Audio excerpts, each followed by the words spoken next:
আছে।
शुरू भल चल रहा की कहे पर ध्यान दियो ना लग देखो बाबा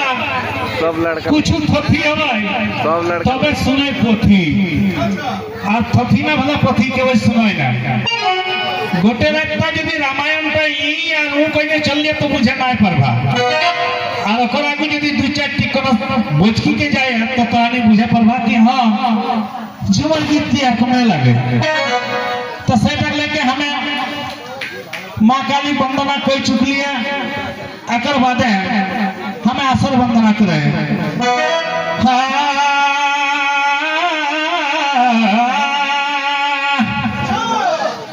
हो जाए आगे बंदी माता पिता